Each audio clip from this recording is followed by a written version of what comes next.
Bismillahirrahmanirrahim. Assalamualaikum warahmatullahi wabarakatuh.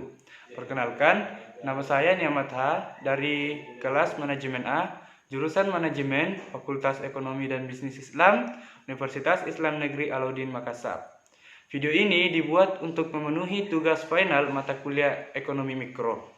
Baiklah, dalam video ini saya akan membahas tentang upaya yang dapat dilakukan oleh pelaku UMKM untuk dapat mempertahankan usaha mereka di tengah wabah pandemi COVID-19 ini. COVID-19 atau yang sering disebut dengan virus corona telah memberikan dampak yang sangat besar terhadap perekonomian Indonesia. Banyak sektor ekonomi yang terkena dampak dari pandemi COVID-19 ini. Salah satu sektor ekonomi yang terkena oleh dampak pandemi ini adalah sektor usaha mikro, kecil dan menengah atau UMKM. Banyak pelaku usaha UMKM kewalahan menghadapi bisnis mereka yang terhambat, bahkan tidak bakal selamat. Untuk itu, para pelaku bisnis UMKM perlu melakukan upaya agar bisnis mereka dapat bertahan dan selamat di tengah wabah pandemi ini. Kepala Ekonom Kriyanto mengatakan bahwa dampak global COVID-19 telah merusak rantai pasokan, menjatuhkan harga komoditas, hingga meningkatnya risiko kehancuran ekonomi global. Secara domestik, dampak COVID-19 telah mengurangi pengeluaran diskresioner, penutupan pabrik, hingga pelarangan bepergian. Untuk itu, UMKM perlu menguasai kunci dan tips untuk menghadapi hal tersebut. Nah, dalam hal ini, Kriyanto memberikan tips kepada para pelaku kegiatan UMKM untuk menghadapi pandemi COVID-19 ini. Adapun tips dari Kriyanto yaitu yang pertama, fokus pada kebutuhan konsumen. Artinya terus memperhatikan dan memahami apa yang dibutuhkan oleh konsumen dan terus menyediakan pasokan untuk memenuhi kebutuhan konsumen. Yang kedua, terus berinovasi dan berkreasi, baik di level produk maupun pelayanan, sesuai perubahan preferensi dan perilaku konsumen. Ketiga, kembangkan penelitian dan pengembangan untuk meningkatkan daya tahan ketika krisis melanda. Yang keempat, tidak boleh cepat berpuas diri karena persaingan akan semakin keras. Yang kelima, persiapkan generasi berikutnya untuk menjadi pemimpin UMKM masa depan yang lebih tangguh.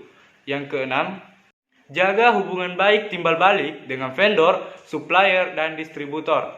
Ketujuh, berhimpun dalam organisasi UMKM sebagai sarana mengembangkan jejaring dan bisnis.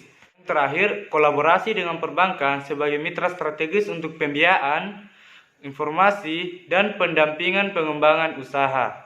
Nah, itulah tadi tips yang diberikan oleh Kriyanto kepada para pelaku usaha UMKM untuk dapat mempertahankan kegiatan usaha mereka di tengah pandemi COVID-19 ini.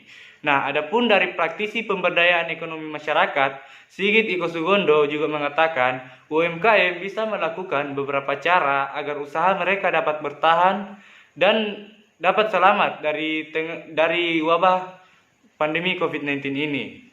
Cara pertama yang dapat dilakukan oleh pelaku kegiatan UMKM adalah dengan kreativitas dan inovasi.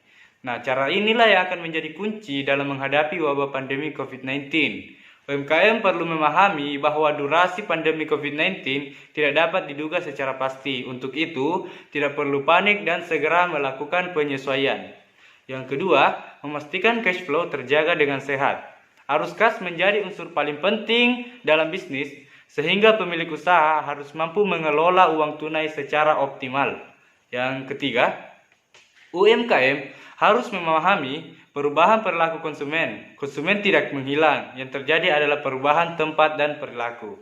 Yang keempat, UMKM harus mereview produknya termasuk customer profile. Kelima, menyesuaikan strategi customer relations dan kanal penjualan. Yang keenam adalah dengan merencanakan ulang pendapatan dan memangkas anggaran biaya. Yang terakhir, UMKM dalam kondisi pandemi COVID-19 harus berkolaborasi, kerjasama usaha hingga meningkatkan efisiensi, berbagi beban kerja, dan bahkan mendapatkan ide-ide baru. Nah, itulah tadi tips serta cara yang diberikan oleh para ahli ekonomi bagi para pelaku UMKM agar usaha mereka dapat selamat dan tetap bertahan di tengah wabah pandemi COVID-19 ini. Sekian dari saya, kurang dan lebihnya mohon dimaafkan. Billahi taufiq wal hidayah. Assalamualaikum warahmatullahi wabarakatuh.